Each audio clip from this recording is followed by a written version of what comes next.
बहुत समय पहले की बात है। प्रेमनगर नाम का एक गांव हुआ करता था। उस गांव में अधिकतर लोग किसान हुआ करते थे। उन्हीं घरों में से एक घर ऐसा था जिसमें कि एक औरत की दो बेटे, एक बेटी और साथ साथ एक बहू भी थी। बड़े बेटे का नाम किशन और उसकी पत्नी का नाम शोभा था तथा छोटे बेटे का नाम राम और बहन का नाम संगीता था। राम कड़ी मेहनत कर कर अपने फसल को उगाया करता था। राम हालांकि ज़्यादा पढ़ा नहीं था, वो छोटा भाई था, फिर भी उसने ज़्यादा पढ़ाई नहीं की। दूसरी तरफ किशन जो बड़ा भाई था वो बहुत बड़ा इंजीनियर था। वो ऑफिस में काम करता था और बहुत ही अच्छे पैसे कमाता था। पैसे कमाने का भी कोई फ़ायदा नहीं था। किशन 1 रुपया भी अपनी माँ और अपनी बहन को नहीं दिया करता था। वह सारे पैसे अपनी पत्नी को दिया करता था। एक बार जब राम काम करके घर आया तो राम कहता है, भाभी भाभी सुनिए ना जरा, एक गिलास नींबू शरबत बना दीजिए। भाभी भाभी। कुछ देर बाद वहाँ पर बड़े भाई की पत्नी शोभा आ जाती है जिसका स्वभाव बिल्कुल अच्छा नहीं था। भाभी एक गिलास नींबू पानी बना दीजिए ना, और खाने में क्या बनाया है आपने? बहुत भूख लगी है, खाना दे दीजिए। ओहो, देखो तो भला कौन कह रहे हैं। वैसे मैं आपको बता दूं देवर जी, मैंने आपके लिए खाना नहीं बनाया है। मैंने सिर्फ उनके लिए और अपने आप के लिए खाना बनाया है। जाकर खुद खाना बनाइए। मैं आपके नौकर नहीं हूँ खाना बनाने वाले, हर वक्त काम कराते रहते हैं। आप अपने लिए, अपनी बहन के लिए और अपनी माँ के लिए खाना बना लीजिए। मेरे हाथ में दर्द है। ठीक है भाभी, कोई बात नहीं है, जाइए आप आराम कीजिए। शोभा 4 बातें सुनाकर वहाँ से निकल जाती है। दूसरी तरफ कुछ देर बाद वहाँ पर संगीता आ जाती है जो राम और किशन की बहन होती है। भैया, आप मुझसे खाना या पानी मांग लेते। आपको तो पता है ना भाभी हमारे साथ कैसा बर्ताव करती हैं। आप चिंता मत कीजिए, मैं आपके लिए भी नींबू शरबत और साथ साथ में मैंने गर्मा गर्म पूरियाँ बनाई हैं आपके लिए और माँ के लिए भी। मैं वो लेकर आती हूँ। आप आराम से यहाँ पर बैठ के खाइएगा, मैं आती हूँ। ठीक है भैया, इंतज़ार कीजिए। संगीता खाना लाने के लिए रसोई घर में जाती है। कुछ देर में वो खाना लेकर आ जाती है और राम बैठकर खाने के पास खाना खाना शुरू कर देता है। राम का स्वभाव तो बहुत अच्छा था, लेकिन किशन राम को एक फूटी कौड़ी नहीं देता था। दूसरी तरफ राम और किशन की माँ की तबीयत बहुत ख़राब रहती थी। राम की माँ सरला की तबीयत तो अक्सर ख़राब रहती थी। वह एक बेजान चीज़ की तरह अपने कमरे में पड़ी रहती थी। कुछ देर बाद वहाँ पे राम खाना खाने के बाद आकर अपनी माँ से मिलता है। किशन तो अपनी माँ से ज़रा भी प्यार नहीं करता था। माँ, ओ माँ, उठो ना। तबीयत कैसी है तुम्हारी माँ? खाना दवाई ली है ना तुमने? देख रही हो तुम्हारी तबीयत दिन पर दिन बिगड़ती जा रही है। अरे बेटा, मुझे क्या हुआ है, मैं तो बिल्कुल अच्छी हूँ। थोड़ा सा सर दुख रहा था इसलिए आराम कर रही थी। खाना खाया तूने? दिया था बहू ने? हाँ हाँ, मैंने खाना खा लिया था। माँ, संगीता शादी करने की उम्र की हो गई है। मैंने भैया से पैसे मांगे तो भैया ने मुझे सख्त मना कर दिया। उन्होंने कहा कि मैं तुझे एक फूटी कौड़ी नहीं दूंगा संगीता की शादी के लिए। मैं आज फिर उनसे बात करूंगा, शायद वो मान जाए। राम संगीता की शादी के बारे में कुछ सोचकर अपनी माँ के साथ बैठा था। राम आस लगाया था कि कहीं किशन उसकी थोड़ी बहुत संगीता की शादी में मदद कर दे। कुछ देर बाद किशन ऑफिस से घर की ओर आता है।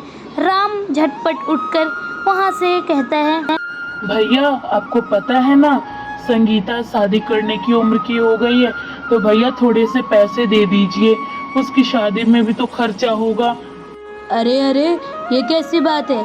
मैं तुझे एक फूटी कौड़ी नहीं दूंगा। वैसे भी इस घर ने मुझे दिया ही क्या है? मैंने इतनी मेहनत करके इंजीनियर मैं बना हूँ। मैं तुझे 1 रुपये भी नहीं दूंगा, ना ही संगीता को दूंगा। मैं अपनी पत्नी पर खर्च करूँगा, समझा? मैं इतनी मेहनत करता हूँ, मैं किसी भी बेफिजूल चीज़ों में पैसा नहीं खर्च करूँगा। वहाँ पर कुछ देर बाद सरला आती है और कहती है, अरे बदतमीज़ लड़के, क्या ये फालतू की बात है? मैंने तुझे एक एक पाई जोड़कर अपनी मेहनत की कमाई से तुझे इंजीनियर बनाया। मैंने राम को 8वीं कक्षा तक ही पढ़ाया, लेकिन मैंने तुझे पढ़ाया कि ताकि तू मेरी कुछ मदद कर सके। तू एक नंबर का खुद गर्ज है किशन, एक नंबर कर। कुछ भी कह लो माँ, लेकिन मैं 1 रुपए भी नहीं दूंगा, ना ही तुम्हें दूंगा, ना ही इस लड़के को दूंगा, समझी? मैं अब यहाँ एक पल नहीं रहूँगा। मैं अपनी पत्नी के साथ शहर जा रहा हूँ, वहीं पे शहर के तौर तरीकों से हम लोग जिएंगे। इस गवार घर में रहकर तो मैं गवार हो गया हूँ। मैं जा रहा हूँ, समझी आप सब? चलो चलो हटो। किशन अपनी माँ और अपने भाई को बहुत सी बातें सुनाकर अपनी पत्नी शोभा को लेकर शहर की ओर निकल पड़ता है। उसके पास एक गाड़ी भी थी, लेकिन कभी भी उसने अपनी माँ और अपने भाई को गाड़ी में नहीं बैठाया। कुछ देर बाद वहाँ पर संगीता चिल्लाते हुए आती है, भैया भैया, मैंने देखा कि बड़े भैया और उनकी पत्नी यहाँ से गाड़ी में जा रही थी। कहाँ जा रही थी भैया, बताओ तो? और उनके पास बहुत सारा सामान भी था, कपड़े वपड़े थे, मैंने देखा था। बहन तू चिंता मत कर, वे कहीं और नहीं गए। वे अपनी जिंदगी को और आराम ऐशों से काटने के लिए शहर गए हैं। वे इस छोटे से घर में जी नहीं पा रहे थे। अच्छा ये बात है, बड़े भैया तो बहुत बदल गए हैं। जब से भाभी आई हैं तब से भैया क्या करूं।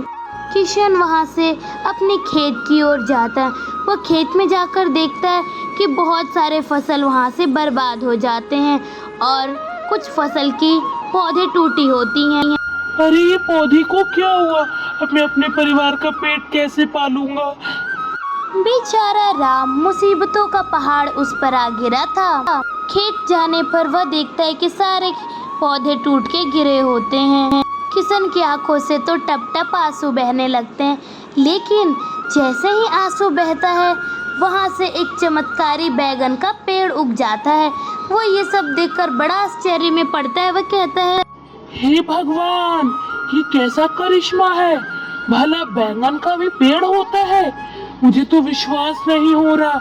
ये कैसे हो सकता है? कहीं मैं सपना तो नहीं देख रहा? राम, तुम सपना नहीं देख रहे, मैं सच में जादुई बैगन का पेड़ हूँ। मैंने तुम्हारी परेशानियाँ देखी हैं। मैं तुम्हारी परेशानियों को दूर करने के लिए मैं यहाँ पर आई हूँ। क्या आप सच में जादुई बैगन का पेड़ हैं? मैं आपसे थोड़े से बैगन तोड़ लूं? मैं उससे थोड़े पैसे कमाकर अपने परिवार का पेट पालूंगा।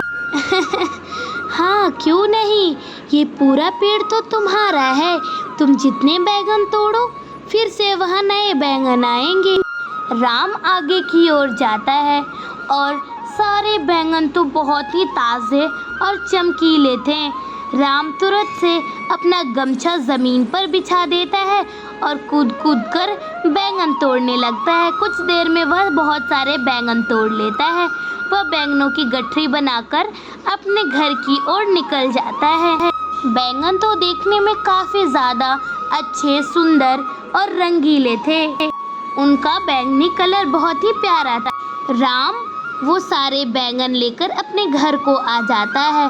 घर में आने के बाद राम की माँ राम के पास आती है और वहीं पे राम की माँ उनसे पूछती हैं, अरे ये क्या राम, तुम बहुत खुश लग रहे हो, क्या बात है बेटा, लॉटरी लगी है?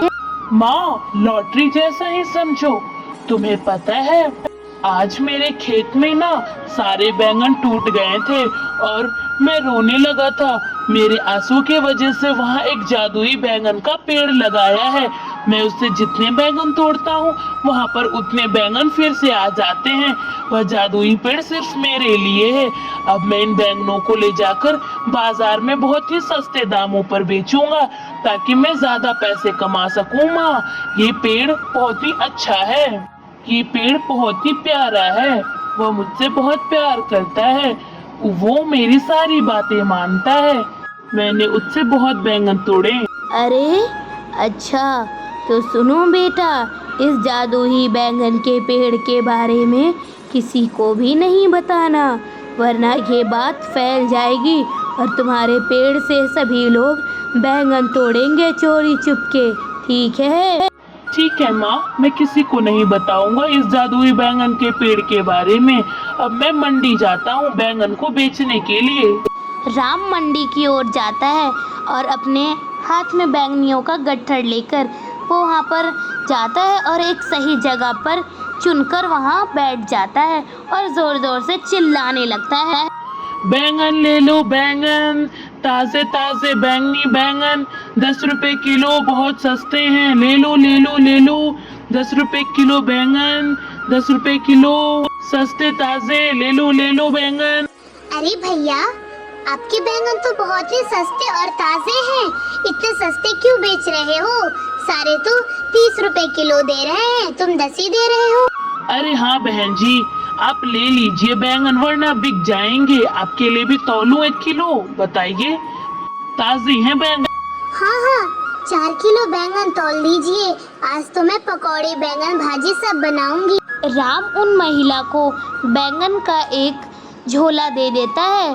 वह औरत बैंगन लेकर चली जाती हैं।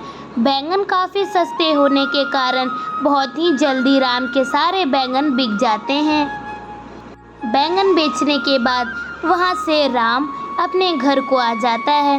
पहले ही दिन बहुत ही अच्छी कमाई होती है। काफ़ी सस्ते बैंगन के कारण उसके पहले दिन ही 5,000 रुपये की कमाई होती है। माँ, आज तो मेरे सारे बैंगन बिक गए, सारे बहुत ही सस्ते मैंने बेचे थे। मुझे तो आज ही शुरू दिन ही 5,000 रुपये का मुनाफा हुआ है। अब मैं इन्हीं पैसों को जोड़ जोड़ कर तुरंत से संगीता की शादी कर दूंगा। ठीक है माँ? ताकि हमारी बहन जल्दी से एक सुखी संपन्न घर में जा। अब रोज मैं वहीं से बैंगन तोड़ तोड़ कर बेचूंगा। ठीक है माँ? राम दिन पर दिन एक अच्छा व्यापारी बनते जा रहा था। राम बैंगन बेचने की वजह से बैंगन बेच कर वह अपनी बहन की शादी एक अच्छे लड़के के साथ करवा देता है, जो एक सरकारी डॉक्टर होता है। वक्रतुंड महाकाय सूर्यकोटि समप्रभा निर्विघ्नं कुरु मे देव सर्वकार्येषु सर्वदा।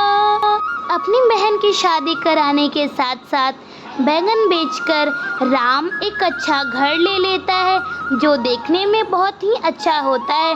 किशन से ज़्यादा अमीर अब राम हो जाता है। राम की भी एक अच्छी लड़की के साथ शादी हो जाती है। वह लड़की बहुत ही अच्छी होती है और अपने पति, अपनी माँ का बहुत ख्याल रखती है। कैसी लगी ये कहानी कमेंट में ज़रूर बताइएगा, और जो बीच में मैंने गणेश श्लोक गाया था वो कैसा था वो भी बताइएगा। And subscribe for more videos. Bye bye.